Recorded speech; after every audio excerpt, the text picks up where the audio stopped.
Well, it's been about 3-ish months since I last talked about Roblox's The Intruder, and wow, so much has changed. With the introduction of multiplayer mode, remasters of the old chapters, and the addition of 2 new ones, this game just keeps getting better and better. And of course, among all these changes and updates were additions and retcons to the lore. It's actually a pretty interesting situation because when I first made my video, the main developer of The Intruder commented saying that when they first were making the game they had no plans for a story, but started adding bits and pieces as they went along. Fast forward to now, and there is no doubt that this game definitely has an overarching narrative, and whatever it is now, it's definitely not what I proposed in my previous theory. That's right friends, schizo theory is gone, but now that Hospital is out, I think we've figured it out. Why did I say we, you ask? Well, this wasn't something I could do on my own. There was just way too many missing pieces to keep track of, so I had a good friend of mine help me out, and she's really helped put everything in this game into focus. So without further ado, please welcome Paiso Canteen.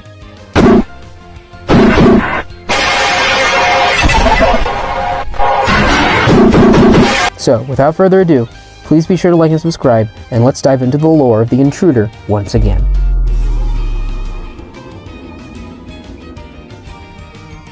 So the way this will work is that I'll lay out what I said in the previous theory, and then show you all the new information we can glean from the new chapters.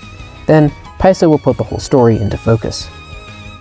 So, for starters, what was wrong with the previous theory?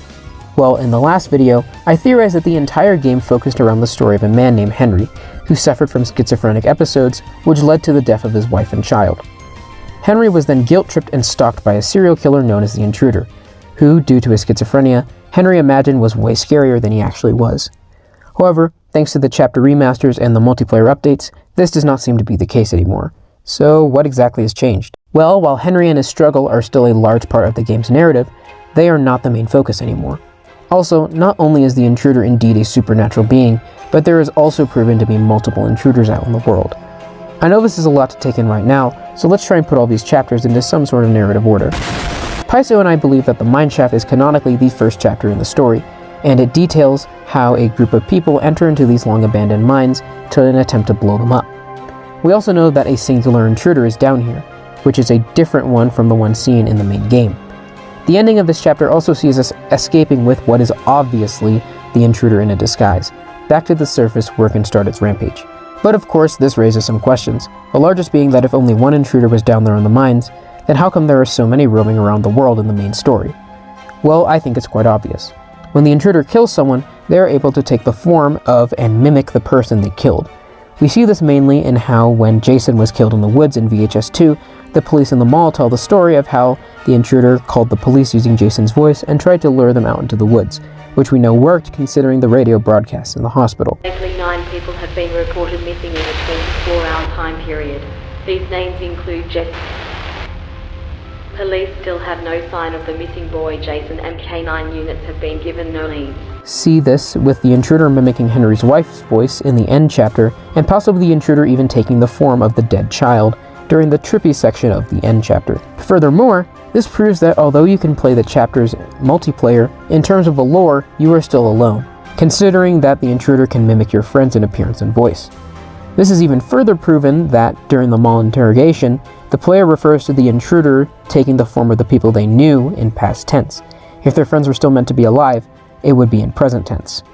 We also know that the Intruders can take the form of animals, but we haven't seen them do this just yet. So that's all well and good, but that doesn't exactly explain why there are multiple Intruders running around. Well, I believe that being in constant contact with the Intruders causes you to actually become one yourself. To prove this, let me tell you what I believe to be the new sad fate of Henry in this game. We know that at least The End, VHS 1, and Hospital tell Henry's story. We know that he lost his wife and child to the Intruder standing out in front of the road and killing his family.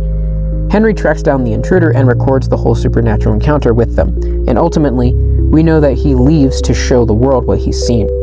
We can assume he went to tell the authorities, but with them either not believing him, or what I think is more likely, the authorities already knowing that the Intruders are a problem, and the fact that contact with an Intruder can make you turn into one, they likely wrote off Henry's encounter as just a schizophrenic episode in order to downplay what really happened, which we hear about in VHS 1. Now, the police knowing that the Intruders pass along their existence through contact with humans is proven in an admittedly older version of the ending conversation had in the mall between two officers, where the officers mention having to quarantine after possibly being in contact with the intruder. Anyways, we know that in VHS 1, Henry's house is broken into by the intruder, who hurts him pretty badly.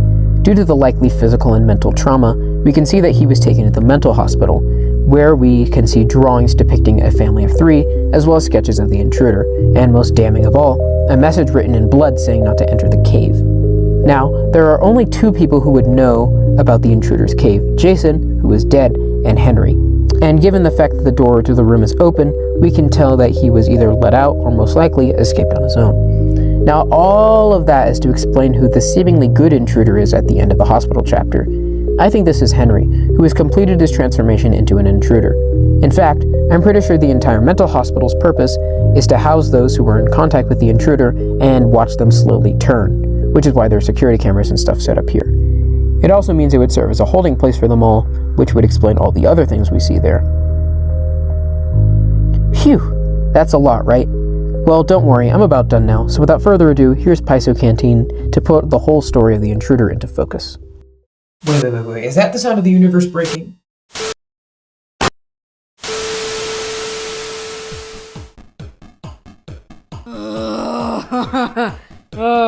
That's a lot of information to take in at one time, folks. Really, the lore of this game gets complicated, more so than what Noel just said.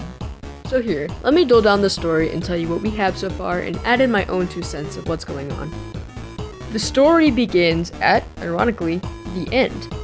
Henry is shown to be in a car crash, ultimately killing his wife and making his son go missing.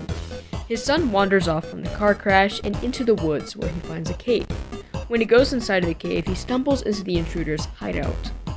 The intruder is shown to have the intelligence and the sentience of a human being.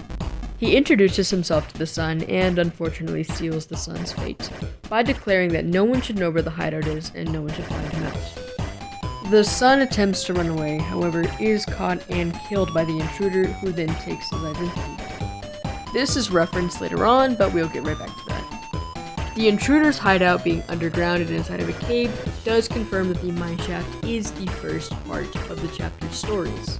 We're then introduced in Chapter 3, the mineshaft, that we are sent down to go blow it up, whether it be for reasons of the intruder being found out, or the mine just being full. Once our generators reach 100% and we find our way through the darkness, we're sent back to the elevator where we have a choice. We either welcome an unfamiliar face aboard, or we deny them and sentence them to being blown up inside the mineshaft. Due to the lore, we will consider that you accept his presence and he is put on the elevator. This then welcomes the intruder to the surface world. This then brings us to Chapter 1, where we are in Henry's perspective.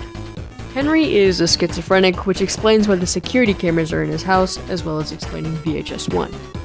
At the end of Chapter 1, Henry leaves his room to go downstairs inside of his house. He is then mauled and attacked by the intruder and is sent to a hospital to recover. This brings us to Chapter 2, the mall.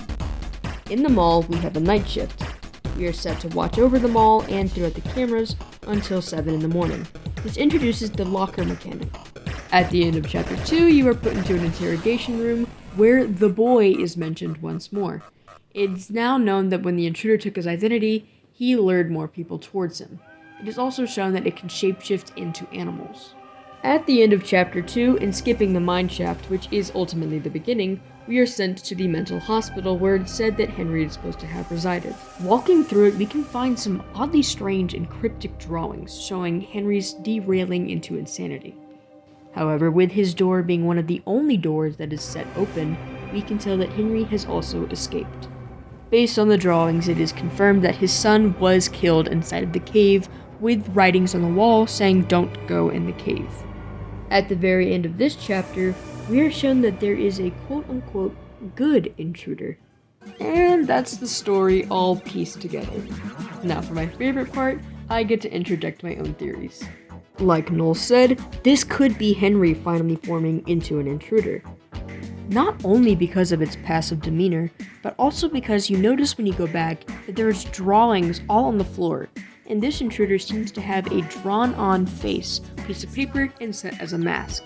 This could be Henry clinging to his humanity and trying to form himself back into a human by putting on the mask.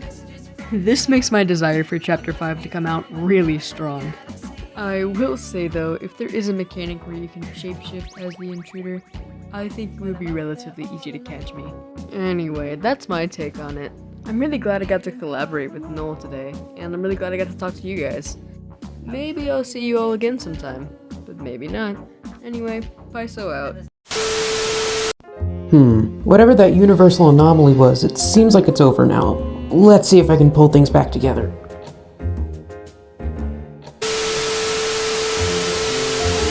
Phew, glad we got that sorted out. Well, I guess we'll just have to go back to our scheduled programming. Well, that's all from us for now. Once again, huge thank you to Paiso for agreeing to help me compile all this lore together. It's always a blast working with you. If you guys enjoyed this video, please be sure to like and subscribe as we are super close to 10,000 subscribers, and I'll see you all next time. Bye.